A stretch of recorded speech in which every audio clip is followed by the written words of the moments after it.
രഘു, ആരോഗ്യമന്ത്രി രാജി ആവശ്യപ്പെട്ടുള്ള പ്രതിഷേധം സംസ്ഥാന വ്യാപകമായി കഴിഞ്ഞ കുറച്ച് ദിവസമായി പ്രതിപക്ഷ സംഘടനകളുടെ ഭാഗത്തു നിന്ന് തുടരുകയാണ്. DMO ഓഫീസിലേക്കുള്ള മാർച്ചിൽ ഇപ്പോൾ സംഘർഷമുണ്ടോ? സതീഷ്, ആലപ്പുഴ ജില്ലാ കമ്മിറ്റി, യൂത്ത് കോൺഗ്രസ് ജില്ലാ കമ്മിറ്റിയുടെ നേതൃത്വത്തിലാണ് ആലപ്പുഴ DMO ഓഫീസിലേക്ക് മാർച്ച് സംഘടിപ്പിച്ചത്. അല്പസമയം മുമ്പ് മാർച്ച് കോൺഗ്രസ് നേതാവ് കെ മുരളീധരൻ ഉദ്ഘാടനം ചെയ്തു. അദ്ദേഹം ആരോഗ്യമന്ത്രിയെ വ്യക്തിപരമായ അതിരൂക്ഷമായ ഭാഷയിലാണ് വിമർശിച്ചത്. പലപ്പോഴും പല അപകട സ്ഥലങ്ങളിലും ചെന്ന് കരയുക ചെയ്യാറുണ്ട് ആരോഗ്യമന്ത്രി. പക്ഷെ അപ്പോഴൊക്കെ വിചാരിച്ചത് യാഥാർത്ഥ്യമാണ് എന്നുള്ളതാണ്. പക്ഷേ നല്ല വാർത്താ വായനക്കാരി എന്ന പോലെ തന്നെ നല്ലൊരു അഭിനേതാവ് കൂടിയാണ് ആരോഗ്യമന്ത്രി. അതുകൊണ്ട് മുഖ്യമന്ത്രി രാജി ആവശ്യപ്പെടുകയല്ലാണ്ട് മറ്റ് യാതൊരു വിധവുമായ മാർഗവുമില്ല എന്ന് ഉദ്ഘാടന പ്രസംഗത്തിൽ കെ മുരളീധരൻ പറഞ്ഞു.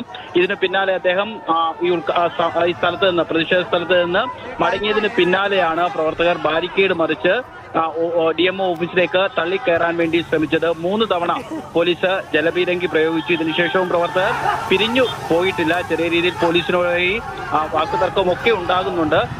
പ്രവർത്തകർ, അതായത് 3 തവണ ജലപീരങ്കി പ്രയോഗിച്ചിട്ടും പിരിഞ്ഞു പോകാത്ത പ്രവർത്തകർ DMO ഓഫീസിന്റെ ബാരിക്കേഡിന് മുമ്പിൽ നിന്ന് മുദ്രാവാക്യം വിളിച്ചുകൊണ്ടിരിക്കുകയാണ്.